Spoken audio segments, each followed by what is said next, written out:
Hola, hola. Ok. Antes de partir, les voy a pedir disculpas por mi voz, un poco débil. Si se me va en algún momento, sepan disculpar. Les doy la bienvenida a este conversatorio organizado por Aurea Ediciones, donde queremos dar a conocer nuevas voces de la literatura chilena, distintos géneros. Y qué mejor que hacerlo aquí en la FILSA, que es, todavía sigue siendo el evento literario más grande del país. Así que muchas gracias por acompañarnos el día de hoy, aquí en la sala Pedro Prado, las personas que nos van a ver posteriormente en Facebook cuando subamos la presentación. No estamos pudiendo transmitir en vivo, lamentablemente, porque hay muy mala señal aquí, pero bueno, vamos a subirla posteriormente. Así es que eso, muchas gracias por estar aquí. Y vamos a conversar un ratito con cada autor y autora sobre sus libros, no es mucho el tiempo tampoco, pero la idea es que podamos conocer un poquito más sobre su obra, lo que están haciendo. ¿Ya? Vamos a partir por este libro que tengo aquí, La máscara de Zach Morris. Un laberinto de secretos e hipocresía. Presentamos La máscara de Zach Morris, una novela que los transportará al Chile de los últimos años de la dictadura, recordándonos que Chile es un país fragmentado y lleno de culpas. Fernando Delgado teje una historia cruda y psicológica que refleja la vida doméstica provinciana chilena, donde las familias se desmoronan sin percatarse de los peligros que acechan. Estamos frente a un libro que habla de política y violencia, un relato perturbador con una serie de televisión como eje. Un conjunto de imágenes que quedarán grabadas en la mente, acaso nuestros recuerdos colectivos. A través de un personaje oscuro y aparentemente feliz, nos veremos enfrentados a todo lo que callamos como sociedad. Una lectura esencial para los amantes del género negro, aquellos que buscan una historia con profundidad, mucha tensión y una crítica mordaz a los fantasmas del pasado. Eso es lo que nos propone Fernando en este libro. Y quiero, Fernando, que nos cuentes un poquito qué fue lo que te motivó a escribir este libro, qué es lo que tenías adentro y qué querías contar, más allá de lo que resumí un poquito aquí, pero cuéntanos cuál fue el gatillante para que esta obra naciera. Creo que el paso finalmente fue pasar a la novela. Venía de un libro previo que era un conjunto de crónicas que tienen como común denominador también el cine y cierto tipo de películas, y esta es una idea que venía avanzando hace un tiempo en base a esta serie de televisión que es Salvado por la Campana, un sitcom de los 90, y de alguna manera plagiando un poco el ejercicio que hace Tarantino, digamos, de darle una vuelta y de reescribir la historia. ¿Qué pasa si ese sitcom hubiese tenido otra connotación, hubiese pegado de otra manera en la sociedad del comienzo de los 90? Y como eso, golpea al país y colateralmente a esta familia, que es la protagonista del libro, y eso desencadena una situación de violencia a nivel país, que tiene a esta familia y al niño, a Rodrigo, como protagonista. Esa era un poco como la piedra inicial, y de ahí empezaron a salir otros referentes en términos de escritura, específicamente Manuel Puig, con Buscar Pintar, de Una Mujer Araña, de usar materiales cotidianos, notas de prensa, cartas, diarios de vida, y eso conformara la arquitectura del libro, y así partió la gestación, digamos. La forma que tienes de contar esta historia no es tradicional, podríamos decirlo de esa forma. De hecho, esta novela tenía otro nombre antes de que tuviera esta, y que tenía que ver precisamente con la forma en que está contada y la estructura que tiene. ¿Sientes que, o más que sientes, que has recibido más de la gente que ya ha leído la novela respecto a esta forma de narrar, que no es la tradicional, sale un poco del margen, a la que la gente no está muy acostumbrada, y que normalmente los escritores, cuando salimos un poco del margen, nos enfrentamos a una resistencia bien importante? Fundamentalmente la mayoría de la gente lectora, pero que ha ido encontrando su espacio, sobre todo en las nuevas generaciones, que no están tan encasillados dentro de un formato como debería ser la literatura. ¿Cómo has sentido esa recepción? ¿Tú cuando lo escribiste pensaste en eso o simplemente eso no te importaba a la hora de contar la historia? O sea, creo que todos esos elementos de, o sea, de ponerse en el caso de cómo va a pegar tal y cual cosa en el momento que salga el libro, no sé si uno lo piensa mucho, porque en realidad funciona más como una traba al momento de escribir y querer sacar el libro. Sí, a propósito de lo que decía, de la gente que lo ha leído, todos coinciden en que es un libro ágil, que corre muy rápido, que la historia es absorbente, pero claro, o sea, genera como cierta curiosidad para uno que recursos súper análogos al día de hoy, como la carta, el diario de vida, el telegrama, todo eso, como se redescubre un poco todos esos recursos. Y claro, si uno lo piensa, o sea, yo tengo 40, entonces todos esos formatos me son súper cercanos, pero tal vez, no sé, el que tiene 20 años ahora le va a echar mano tal vez a los recursos de TikTok o de Instagram al momento de escribir, que es un lenguaje en el que uno está, pero no es tan directo como para alguien más chico, digamos. Eso respecto como a la técnica, digamos, al lenguaje que ha sido como bien recibido. Yo no pensé que iba a generar como tanta gracia, por decirlo así, entre comillas, pero como que resultó novedoso pese a que no lo es, digamos. Es una técnica que ya se usaba harto para después, tal vez estaba medio en desuso. Puede ser eso, puede ser. Bueno, volveremos con Fernando más adelante en algunas preguntas abiertas. Ahora hablaremos de otro de los libros que nos acompañan el día de hoy y con una autora, en este caso vamos a hablar de La heredera del tiempo, de Constanza Tourach, que tengo aquí a mi lado. Cuando leemos ciencia ficción sabemos que nuestra imaginación se verá estimulada, que enfrentaremos temas sociales complejos con raíces en el presente y ramificaciones en el futuro. Al cuestionar nuestra realidad, animamos a los lectores a pensar de manera crítica, porque un escape del mundo real también puede afectar lo que estamos viviendo. La heredera del tiempo es una emocionante novela de ciencia ficción juvenil que te llevará a viajar en el tiempo junto a Isabel, una adolescente del pequeño pueblo de Zapallar. Isabel es una joven común, a menudo incomprendida y en constante conflicto con su familia, encontrando consuelo solo en su amistad con Julieta. Un día lluvioso, al escapar de clases, Isabel experimenta un cambio radical. La electricidad inunda su ser y se encuentra en otra época. A medida que nuestra protagonista explora sus habilidades, decide salvar a la persona que más ama. Estamos frente a una novela cautivadora y emocionante que nos habla un poco acerca de crecer y aceptar nuestro destino. Eso es lo que nos ofrece Constanza en La heredera del tiempo, que es el primero de varios, esperamos. Así que quiero preguntarte, Constanza, a la hora de nuevo, vuelvo a lo de contar historias y de querer sacar algo que uno tiene adentro y quiere compartirlo con los demás. ¿Siempre tuviste claro o en mente que esto iba a ser una historia fantástica, que iba a tener este aspecto de ciencia ficción, en este caso, con los viajes en el tiempo y todo? ¿Fue algo que siempre imaginaste desde el principio o primero estaba la historia humana que querías contar detrás y después fuiste encontrando cuál iba a ser el género en el que... Porque toda una historia que se puede contar en cualquier género, se puede usar de cualquier forma, pero elegiste la ciencia ficción. ¿Por qué la ciencia ficción? Bueno, en realidad el libro parte como un diario de vida y siempre, bueno, el libro parte todo esto en 1997, en los 90, y parte justamente en ese año porque yo sentía esa necesidad de escapar de mi propia generación. Isabel nace como un ser que se desprende de mí, que es igual a mí en todos los aspectos, al menos de lo que yo fui en ese momento mientras estaba escribiendo el libro.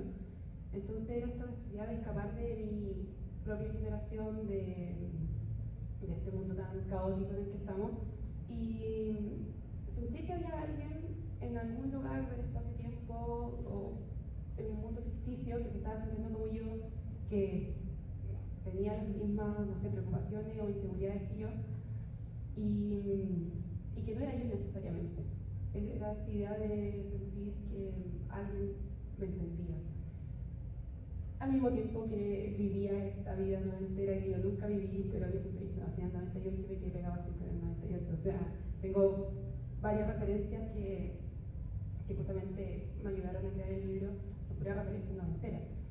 Eventualmente, cuando fui empezando a llenar ideas y a hacer especie de diario de vida con tintes ficticios, a lo mejor exagerando cosas que me pasaban o inventando personajes que podían hacer de esta historia un poco más como interesante, fue naciendo, digamos, esta historia de ciencia ficción de una joven adolescente de los años 90 que, claro, viaja en el tiempo a través de la electricidad, pero no era eso en un principio. Se fue dando de a poco con las ideas que se me iban ocurriendo, con referencias como el efecto mariposa en este caso. Hay mucho de Coraline también, incluso se puede ver a lo mejor en la portada. Y nada, bueno, Twin Peaks también con este tema del pueblo pequeño, y así son un montón de cosas que se fueron juntando hasta crear la heredera del tiempo, pero fue el tema del viaje en el tiempo nació justamente por esta necesidad mía de que a mí me encantaría viajar en el tiempo. Soy una apasionada de las generaciones pasadas y de repente escucho una canción incluso, no sé, del 1800, o sea, no de 1800, perdón, pero de 1900, no sé, 70 a lo mejor, y siento esa nostalgia de un tiempo que nunca viví, no tengo idea por qué. Me pasa mucho con las canciones ochenteras también, con signos de Soda Stereo, la intro que tiene esta como cuestión de, chuta, nunca viví esta época, pero me da como pena igual. Entonces, claro, justamente de eso nace La heredera del tiempo. Por eso es un libro que también es muy nostálgico para la gente que vivió el año 90. Es un viaje en el tiempo también para el lector, de sentirse joven de nuevo y nada, eso. Tiene mucha nostalgia, siempre. Bueno, la música es muy poderosa, tiene música del libro también, por cierto. Nos genera esas sensaciones y esos sentimientos de cosas que no hemos vivido. Y también me pasaba eso con algunas canciones más antiguas que las tuyas. A mí me pasaba eso con Dancing Queen de ABBA. No sé, esa sensación de nostalgia, de algo que no viví. Bueno, estos libros que estamos presentando y con los que estamos conversando ya son libros que han sido lanzados y ya no los estamos lanzando aquí, ya los ha leído mucha gente. Con respecto a los lectores, que son varios los de tu libro, ¿qué es lo que sientes que ha resonado más en ellos cuando te conversan, cuando te cuentan de lo que les pareció? ¿Más la parte de la historia emocional de los protagonistas o todo este aspecto fantástico de ciencia ficción que hay alrededor de la historia y donde está basada? ¿Qué es lo que sientes que más les pega? Yo creo que gran parte de lo que, no sé, pega justamente de la historia es que los personajes que conforman la historia son sumamente normales. Podría ser cualquiera de nosotros. La Isabel en este caso ella no tiene ninguna particularidad extraordinaria más allá de que puede viajar en el tiempo. Entonces la gente cuando lo lee se empatiza rápidamente con los personajes porque podrían ser ellos también. Como podría ser yo la que estuviera viajando en el tiempo. La misma Isabel se pregunta muchas veces en el libro ¿por qué yo? ¿Por qué está pasando esto a mí? Etcétera. Y aparte que como son personajes que son tan normales, existe también esta especie de nostalgia incluida y esta, por ejemplo, a Isabel lo que la mueve es el amor, este amor tan pasional de salvar a la persona que ella ama y no sé, es como no sé, esa sensación como de pasión, de amor, de como amor desgarrador que lleva a actuar desde no sé, como desde la impulsividad y no desde el razonamiento, digamos. Entonces es rápido empatizar con ella y es rápido como sentir a lo mejor la angustia que está sintiendo ella, sentir la nostalgia que está sintiendo ella. Y aparte que yo digo que este es un libro juvenil para gente que es joven ahora, para gente que fue joven en los 90 y para gente que fue joven en los 70. Hay una razón por la que me demoré tanto de escribir el libro, porque yo quería que fuera fidedigno a los tiempos que fueron Chile en esa época.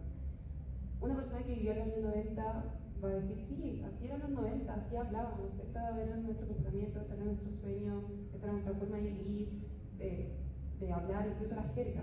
De la misma forma con los años 70, porque Isabel viaja 20 años al futuro y 20 años al pasado desde el 97. Gente que vivió en los años 70 va a decir, sí, en verdad así éramos más allá de los tintes políticos que podían haber en esa época, así hablábamos, así nos comunicábamos, o sea, así pinchábamos alguna cosa. Y yo creo que eso al final es lo que engancha el libro, son personas tan normales y tan chilenas que al final de un capítulo, al final del propio libro te hace pensar como, sí, entonces Isabel podría ser yo, podría ser mi hermana, podría ser mi amiga. Son personajes muy cercanos, por así decirlo. Finalmente siempre eso es lo que más nos engancha, los personajes. Eso es así siempre y da lo mismo el género. Esperaba que respondiera eso, que la gente se conecta con esa gente, porque bueno, y efectivamente en este caso porque se siente mucho más cercano. Nuestras obras ocurren aquí en Chile, la mayoría, y eso hace que inmediatamente nos volquemos hacia la historia mucho más profundamente, algo que a lo mejor no es más ajeno, así que es potente. Bueno, sigamos adelante, conozcamos otro libro más. En este caso nos vamos a ir al extremo de allá, vamos a hablar de Raza Astral del señor Pablo Hidalgo. Raza Astral, visión humanidad. En los confines del conocimiento humano siempre aparecen respuestas menos obvias. La ciencia ficción especulativa tiene esa capacidad de llevarnos por senderos desconocidos, donde al fin podemos ahondar en la condición humana. En esta novela acompañaremos a Sergio y Alberto, dos jóvenes artistas callejeros que se entregan a los placeres de la vida, pero que se embarcan en una aventura que cambiará los designios del universo. Durante una excursión al altiplano descubren las antiguas ruinas de Tiwanaku, desencadenando una serie de eventos que los convierten en testigos del mayor secreto de nuestro planeta, la raza astral, dioses que han tejido los hilos de la creación desde tiempos inmemoriales. Inspirada en las teorías de los alienígenas ancestrales, las tablillas sumerias y las leyendas precolombinas, nos vemos sumergidos en una versión alternativa de la historia humana, explorando su origen, evolución y potencial decadencia. En la frontera del conocimiento todo pende de un hilo. Raza Astral es una profunda reflexión sobre nuestro verdadero lugar en el cosmos. Pablo y Paula, que por favor acerque un poquito el micrófono. Gracias. Pablo, en estos últimos días, últimos meses, hemos estado enfrentados a una cantidad importante de, entre comillas, revelaciones con respecto a la posibilidad de vida inteligente fuera de la nuestra, en el universo. Y más allá de eso, el contacto de esa vida extraterrestre con nosotros. ¿Qué has sentido tú con respecto a eso? ¿O cuál es tu visión respecto a la posibilidad de que eventualmente en algún momento ya podamos comprobar empíricamente y que sea cierto para todos y no quede siempre en duda de que efectivamente hay vida extraterrestre inteligente más allá de la nuestra? Y no solo eso, sino que además han contactado con nosotros y bueno, están aquí desde siempre en toda nuestra historia, que es algo que se plantea en tu libro, por cierto. ¿Cómo lo ves tú? ¿Cómo ves esta posibilidad de que esto sea una realidad, una verdad y no una ficción como es hasta ahora, o como por lo menos lo presentamos? Muchos creemos a lo mejor que no es una ficción, pero en tu caso, que armaste una historia alrededor de eso, ¿cómo ves este presente que estamos viviendo con respecto a la posibilidad de que esta realidad en cualquier momento sea realidad? Sí, bueno, buenas tardes a todos, a todas. Gracias, Jota, por la invitación. Sí, mira, yo creo que ese es un tema que ha marcado siempre desde la especie humana, desde sus orígenes, desde que hemos tomado conciencia de lo que somos, si efectivamente hay algo más. Y ese algo más va intrínsecamente ligado a lo que somos nosotros, como Homo sapiens, ¿ya? El sentido de trascendencia. Muchos les han llamado Dios, otros deidades, etcétera, etcétera. Y si tú empiezas a ver en estos momentos todo lo que es la discusión científica a nivel mundial, yo creo que nadie, estamos hablando de científicos serios y renombrados, yo creo que ya nadie ha puesto en duda el tema de que exista una posible vida fuera del planeta Tierra. Puede ser vida bacteriana o otro tipo de vida. Sin embargo, yo creo que si nosotros somos objetivos y vemos de qué estamos hechos, Carl Sagan nos dijo una vez, nosotros somos polvo de estrella, todo lo que nosotros vemos en este plano material y todo lo que nosotros vemos en nuestro ambiente está hecho del mismo polvo de estrella. Todos estamos hechos de átomos, por lo menos todo el universo que conocemos está hecho del mismo material. Por tanto, no es impensado creer que efectivamente las condiciones que se dieron en este planeta para la vida se puede dar en otro. Y en ese sentido y en ese camino podemos ver entonces a ver sus siguientes teorías que han nacido con la especie humana. Mi novela, como bien dijo J, está basado en lo que son las tablillas sumerias. Para los que no saben, las tablillas sumerias son valga la redundancia, la civilización sumeria, que es la primera civilización que es conocida en la historia de la humanidad. Ahí se descubrieron las tablillas de arcilla. Y esas tablillas de arcilla cuentan, algunos dicen sus mitos, otros dicen que es su historia. Y de esa historia se basa todo lo demás mitos fundacionales que nosotros conocemos hasta el día de hoy. ¿Ya? Ahí podemos observar lo que es la génesis, lo que es la creación del primer hombre, la primera mujer, como Adán y Eva, que lo conocemos en el Antiguo Testamento. Podemos ver el diluvio universal, la salvación a través de Noé. Por supuesto, ahí se dicen con otros nombres. Todos sabemos que el pueblo hebreo también tuvo mucho tiempo esclavizado en Babilonia y también absorbieron mucho los conocimientos de lo que eran los sumerios, muchas de las influencias. Y así todos los mitos fundacionales de todas las culturas ancestrales tienen el mismo mito fundacional. Lo que yo hago básicamente en mi novela es tomar todos esos mitos fundacionales y hilarlos en una sola narración en común. Comienza con dos jóvenes, como decía J, dos jóvenes que son lanzados a la vida, que les gusta el carrete, son incluso artistas callejeros, bastante irresponsables, y posteriormente ellos tienen una experiencia en una de las civilizaciones más enigmáticas que hay en la historia de la humanidad, que es la civilización de Tiahuanaco. El que haya ido a Tiahuanaco va a ver que hay una plazuela enterrada donde hay distintos rostros y se dice que son los rostros que habían en esa época de la humanidad. Podemos ver varios tipos de razas, entre comillas, distintos, y hay seres que son efectivamente que se ven como los que hoy día conocemos como grises. Pero independientemente de eso, bueno, estos personajes se ven inmersos en una aventura donde comienzan a madurar y empiezan a conocer los misterios de nosotros como especie humana. El por qué fuimos creados, el para qué fuimos creados y cuál es nuestro destino final como humanidad.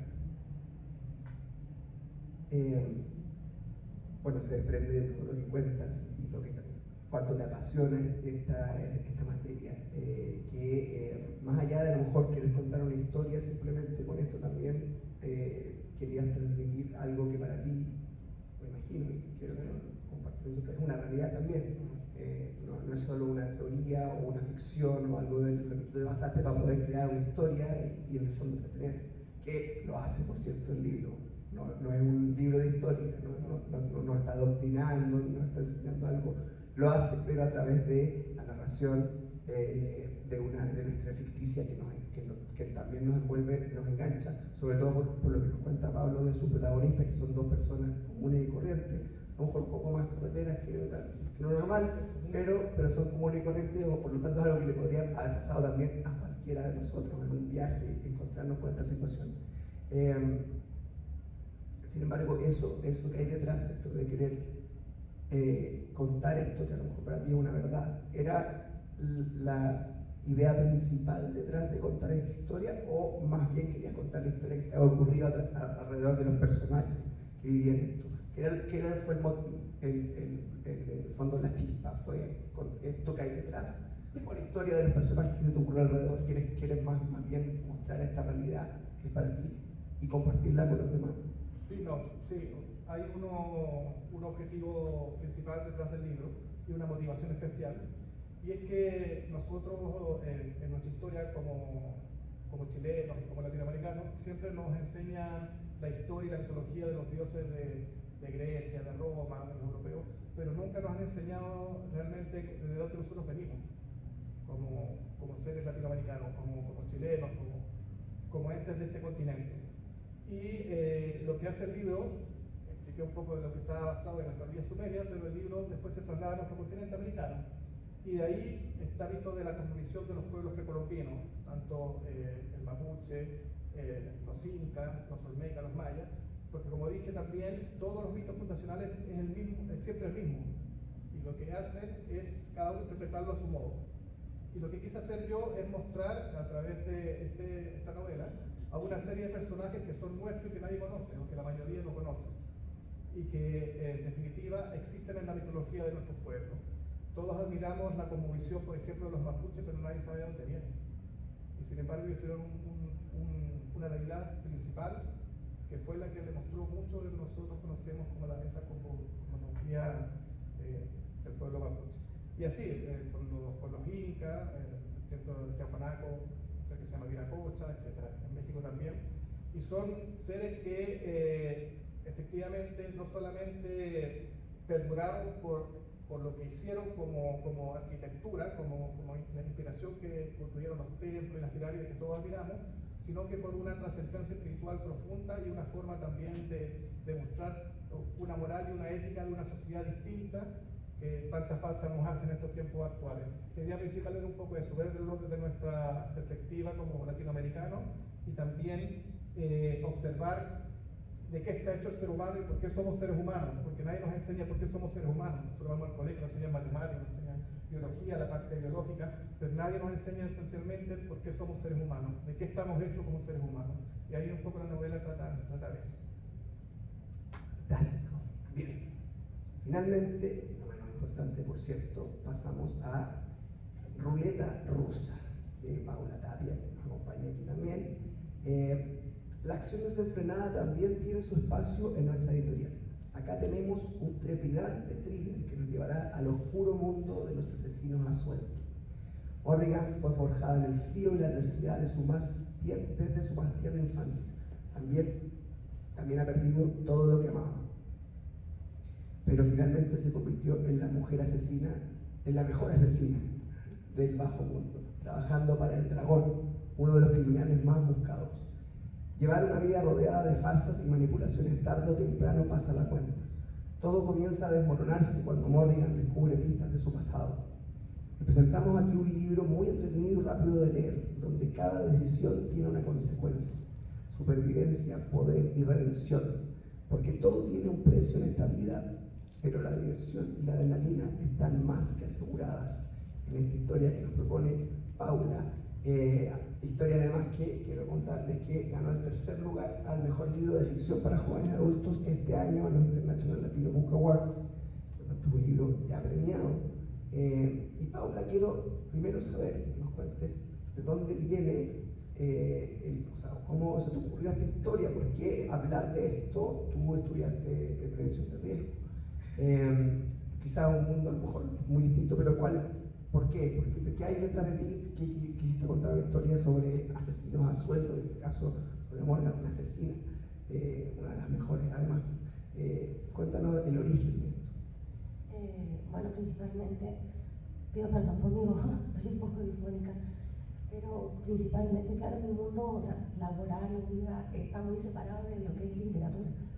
Sin embargo, siempre me ha gustado la literatura desde básica.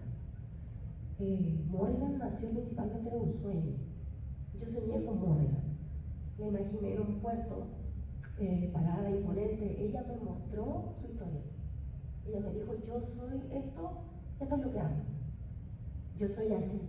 Entonces, desde ella empezó a nacer todo como que ella me fue guiando a través de su mundo y empezaron a aparecer el resto de los personajes. ¿Qué influencias, fuera de este sueño, obviamente, qué influencias te ayudaron para darle forma ya a la historia misma? Porque una cosa es imaginarse un personaje, tenemos más o menos una idea, pero hay que armar toda una estructura alrededor para que la historia sea maciza y creíble y que uno se pueda involucrar y perderse en una realidad que no existe. ¿Qué cosas te ayudaron a ir formando esto? ¿Tú fuiste fanática siempre de este género? ¿Te gustaba ver películas, por ejemplo, de este tipo? ¿O leer literatura de esta clase, de este género? Literatura, Dan Brown, Yeah. sobre todo. Y principalmente series de televisión. De ahí más o menos un poco de referencia. Y canciones también, con las mismas letras de las canciones, también a veces me servían de referencia para crear ciertas escenas. La música es algo que es incomún en la escritura, en las ideas, en la inspiración y también en utilizarlas para narrar. Generalmente la música está presente y ayuda harto cuando uno está escribiendo. En realidad, el que también tenga banda sonora, la historia, aunque sea escrita. Este libro, como les contaba, ya ganó un premio y lleva un poquito más de tiempo publicado que los otros tres que estamos presentando, que son de este año. Ruleta Rusa del año pasado. ¿Cómo ha sido tu interacción con los lectores? ¿Qué has recibido con respecto al Vasco? ¿Qué sintieron cuando lo leyeron? ¿Has tenido esa interacción? ¿Era lo que te imaginabas también a la hora de poder hablar con alguien que no conoces, que nunca habías visto en tu vida y que te dice, hola, yo leí tu libro y me pareció esto? Sí, hasta el momento he tenido súper buena recepción, más de la que yo me había imaginado en un principio. Y me hacen todo tipo de comentarios como, mira, faltó esto. Por ejemplo, lo que echaron mucho de menos fue el romance. Algunas personas pensaron que tenía romance y no, al menos en la primera parte no lo hay. Está pensada como trilogía, entonces todos también el otro comentario que me hacían era, necesito la continuación, porque el final queda abierto. Entonces deja así como, pero ¿y qué pasa después? Eso fue lo que más es como que me han pedido, la continuación de la serie. Pero en general he tenido súper buena recepción. Les gusta que es ágil, es atrapante, se puede leer súper rápido. De hecho, hay personas que me dicen, me lo leí en un día. Y yo digo, sí, es que es básico, tiene muchas escenas de acción, que eso también me lo han felicitado harto. Porque me comentan que no es fácil a veces describir tan bien las escenas de acción. Verlas, claro, hacer una película es más fácil, pero escribirlas y hacer que el lector se imagine la escena cuesta un poco más. ¿Y estás preparada para escribir romance? ¿Qué va a venir después? Esta novela no tiene romance, es pura acción, de principio a fin, sin parar. Pero viene el romance, entonces la que viene. ¿Sientes que vas a poder entrar en ese mundo fácilmente? Vas a tener que estudiar. Bueno, la segunda parte ya está terminada. Está reposando, pero sí, ya de a poco no puedo llegar a meter romance porque no es ese tipo de mundo. Entonces tuve que irlo colocando, pero poco a poco. Tienen que irse conociendo, se tienen que ir dando la situación. No es como, yo te vi y me enamoré. No, en ese mundo no sucede así. Bien, porque eso pasa mucho en alguna literatura actual. El enamoramiento inmediato. Bueno, quiero hacerle una pregunta abierta a los cuatro para ir cerrando nada más, porque este es un tiempo reducido, pero la idea era que pudiéramos condensarlo y hablar de cada una de las obras y un poquito de lo que nos une. ¿Qué piensan o sienten que a la hora de haber escrito sus respectivos libros pensaron en, o si a lo mejor no conscientemente se dieron cuenta después, pero de que la forma en que contaron la historia o cómo fue narrado conversa con cómo se están contando las historias hoy en día, que es muy distinto a cómo se contaban 30 años atrás, y estoy hablando a todo nivel, ya sea en la literatura, en la televisión, en el cine, incluso la música tiene una forma distinta de contarse, un ritmo distinto, o tiene caracteres distintos, tiene códigos diferentes a los que se usaban antes. Sienten que eso está presente en su obra, aun cuando no lo hayan hecho conscientemente, diciendo, ahora la gente, las personas o las nuevas generaciones están consumiendo más esto o esto otro, todo es más rápido también actualmente en general en la vida. Pero les parece que eso formó parte de la estructura de su libro ya una vez finalizado. De nuevo, no necesariamente algo que hicieron conscientemente, pero que se dieron cuenta a lo mejor después, o que la gente les transmitió después de haber leído el libro. Fernando, partiendo por ti.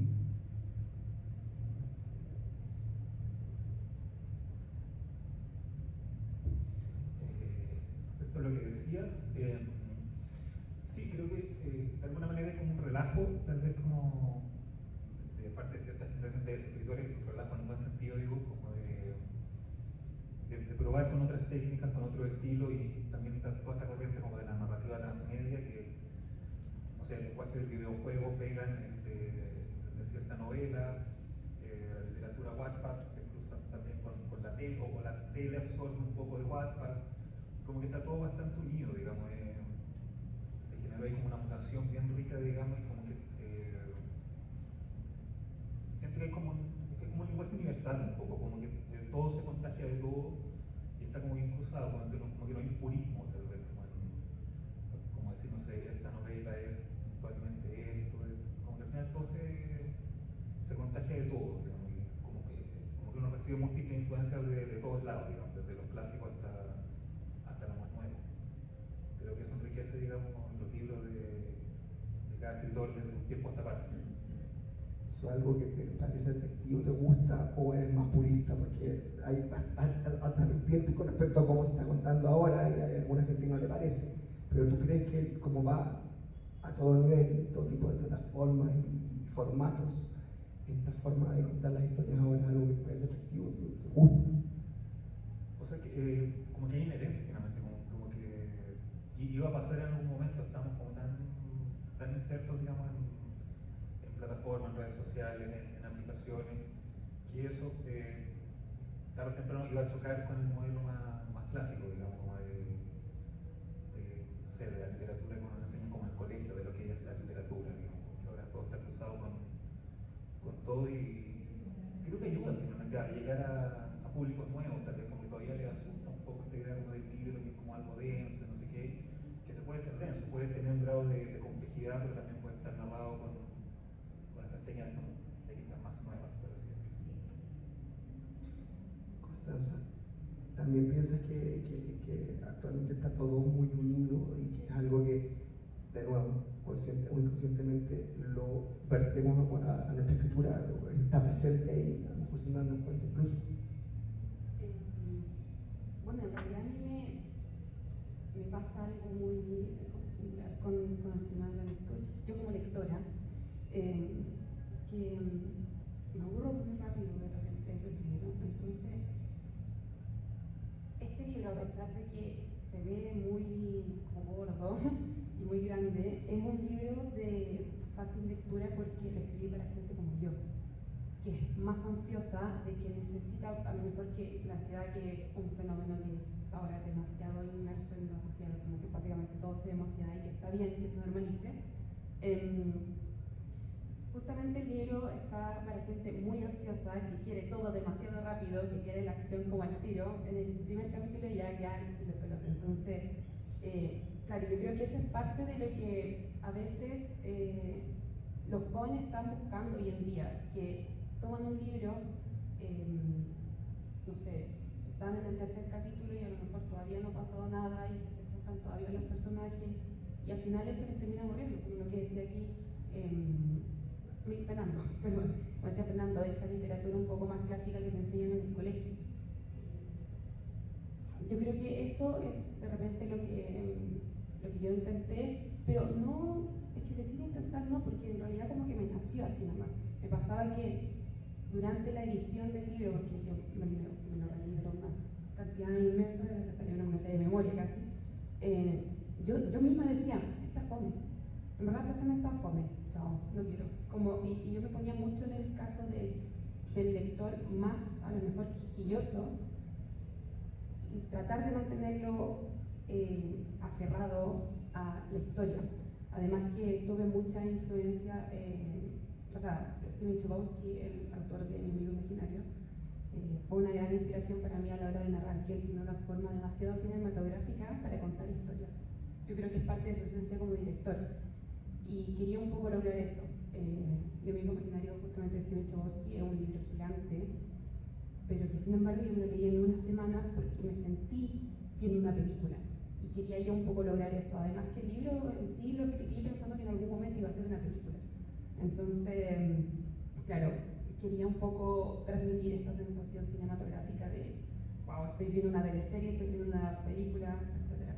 Como para mantener al lector ahí enganchado. televisión, HBO, Amazon, ya sabes, Netflix. Pablo, pensaste o conversas tu narrativa o tu forma de contar la historia con estos nuevos tiempos, con la forma que se están contando las historias? ¿Sientes que eso es así? ¿Va a central? Sí, mira, yo creo, respeto todas las vertientes literarias. Yo creo que todas las vertientes literarias son también dependientes del tiempo que se está viviendo. Por lo tanto, creo que la literatura es universal.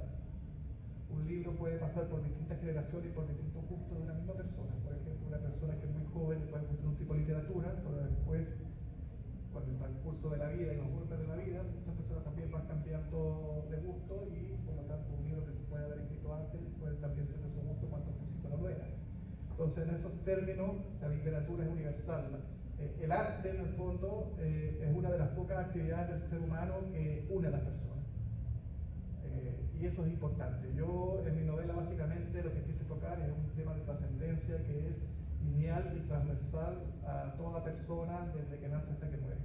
Y en ese sentido, creo que es atemporal, creo que es contingente a todos los tiempos y a todas las personas que en algún momento dado se pregunta quién soy, por qué estoy aquí y qué es lo que quiero hacer. Y en ese sentido fue que yo escribí esta novela, como lo dije anteriormente, mirado desde la perspectiva nuestra. Paula, ¿imaginas Ruleta Rusa como una serie de Netflix? Sí, de hecho está narrada de esa manera. Es casi como ver una película y de hecho muchos me han dicho lo mismo, de que se pueden imaginar bien las escenas, la ven perfectamente como una película. De hecho fue escrita justamente para personas de hoy en día más que nada, jóvenes. Entonces, por lo mismo su narrativa es súper ligera. Cuando la escribiste, ¿sientes que ibas haciéndolo pensando en eso? ¿O fue algo que después de leerlo o al ir revisando te ibas dando cuenta que era así? Porque es lo que he estado diciendo ahora en esta pregunta anteriormente, que consciente o inconscientemente esto de cómo, porque mi propuesta es que lo que pasa alrededor nuestro nos permea y finalmente no somos tan conscientes de lo que estamos haciendo porque es lo que estamos viviendo. Entonces, cuando tú escribiste, ibas pensando ya esto tiene que ser así, porque o te iba saliendo así cuando lo ibas escribiendo. No, de hecho al principio no la escribí de esa manera, Ya. cambió mucho con el tiempo. Bueno, yo la escribí hace más de 12 años atrás, entonces después la volví a retomar y ahí cambió mucho el rumbo. ¿Y sientes que eso pasó por lo que te rodea? Sí, se notó ese cambio. Entonces ahí sí ya era como, ya esto pasa, esto sí, esto sí, esto sí. Pero en un principio no fue escrita de esa manera. Bueno, es súper interesante eso y esta conversación que puede durar un montón de cómo nos impacta todo lo que recibimos y lo que vamos percibiendo y la forma en que se están contando las cosas ahora y todas las plataformas en las que se hace, el modo de hacerlo. De alguna forma somos criaturas que no somos tan conscientes de todo lo que hacemos y esto nos demuestra eso. Esto mismo que cuenta Paula, de que 12 años después, claro, uno lee lo que escribió hace 12 años y dice, esto no puede ser, o sea, no va a funcionar. Pero no necesitamos ser tan conscientes, es algo de simplemente porque está ahí y lo estamos recibiendo constantemente y no podemos alejarnos de eso, no somos ajenos, es casi imposible, a menos que vivamos en una cueva, en una montaña. Así que bueno, eso era un poco lo que queríamos contar. A propósito de estas nuevas voces en la literatura chilena, son de la mayoría sus primeras obras y queríamos este espacio que es cortito pero que es importante y es significativo, tener el espacio para poder hablar un poquito de cada una de estas obras y dar a conocer un poco más a sus autores y autoras para que estén pendientes, para que sepan que tienen toda una carrera por delante de la que esperamos que haya mucho más material y sabemos que va a ser así. Así es que quiero agradecerles muchísimo por habernos acompañado aquí este ratito esta tarde en la FILSA, agradecer a las personas que nos van a ver en nuestras redes sociales posteriormente, Todos estos libros están en www.audiaciones.cl, disponibles para todas y todos ustedes, y también están para las personas que nos acompañan aquí. Si les gustó alguno, nos acompañan al stand de Audiciones, los autores van a estar ahí, pueden firmar el libro si les llevan una foto, una dedicatoria. Así que eso, muchas gracias y nos vemos en la próxima.